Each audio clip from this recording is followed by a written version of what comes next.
Class वगैरह में speeches वगैरह करी है, हमेशा अपने एंड में एक ही बात कहता हूँ मैं कि don't be afraid of failures and stay motivated.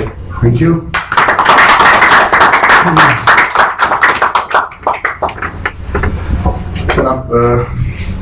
आप सेकंड बारी तहरीम आएंगी, ठीक है? तहरीम आप अपना टॉपिक भी खुद बताइएगा, ये बोर्ड पे लिखा हुआ है, ठीक है? अगर आपको टॉपिक लिखना चाहती है, बोर्ड यूज करना चाहती है, बोर्ड यूज करेंगी। प्लीज आइए। आवाज सामने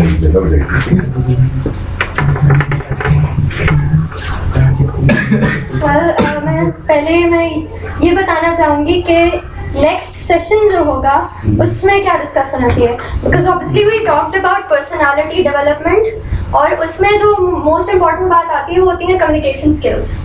Communication skills are what the new generation is actually lacking.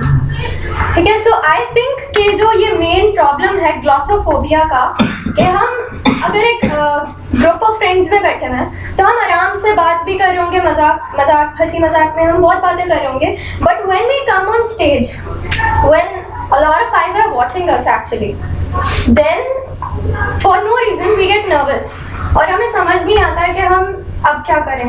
That is actually the problem of glossophobia that I think 90% of the people are facing nowadays.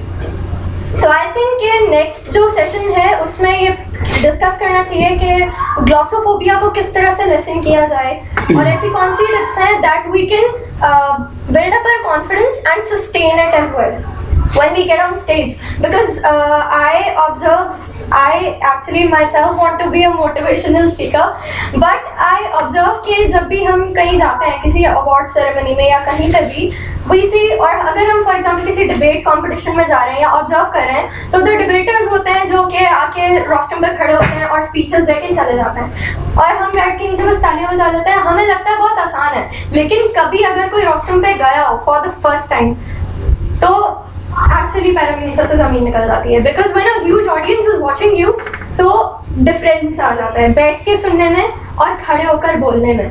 So I think कि ये जो problem है इसके ऊपर काफी हद तक जो है डिस्कस किया जाए, क्योंकि ये कॉमन ही प्रॉब्लम है सब में। इस पे मेरे जो क्लास के बच्चे हैं उनको तो पता है, उनसे बात कर चुके हैं 21st सेंचुरी स्किल्स और उसमें टॉप पोस्ट जो है कम्युनिकेशन स्किल्स। यहाँ पे चूंकि हमने अभी कोई बात नहीं की, इस तरह के अब जो सेशन रखेंगे बहुत बेहतरीन आइडिया है, क्योंकि सबसे बड़ी जो प्रॉब्लम आती है मतलब वो यही आती है कि जब हम जैसे ही मुड़ते हैं तो दुनिया बदल चुकी होती है। उधर बैठ के देखने में जरा के बोलने में वाकई जमीन आसमान का फर्क होता है, क्योंकि आपके बोलने में आवाज़ क्यों लड़खड़ा रही होती है वही बातें तो आप बोल रहे होते हो, यहाँ आके वो जो सिनेरियो चेंज होता है ना वही आपके कॉन्फिडेंस को शेक कर देता है।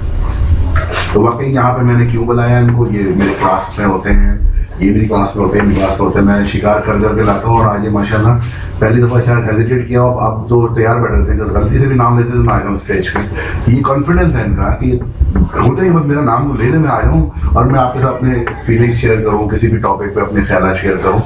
तो ये वो पॉलिशिंग फेज था हमारा जिससे हम निकल गए।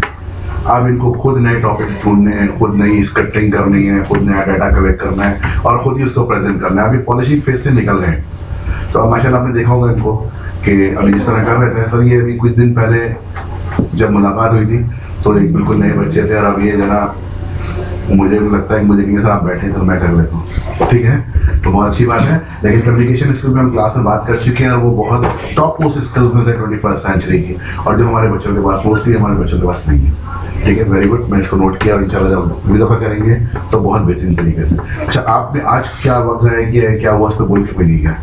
मैं वो भी जानना चाहता हूँ ना कि आज हमने कुछ किया नहीं है, हमने सिर्फ वक्त ज़ाया किया, समोसे थोड़े चाय पिए और क्या नहीं। Obviously we talked about personality development, we talked about personality development, management and अपनी कीमत पहचानना, and we talked about this and काफ़ी कुछ सीखने को मिला। and I would also like to share this one thing कि his counseling sessions are so fruitful that they actually kind of changed my life.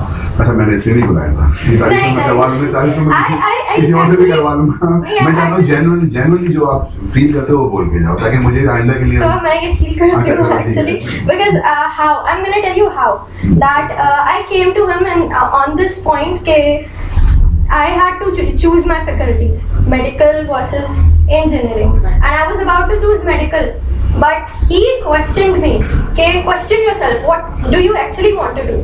So I was like, how do I want to do?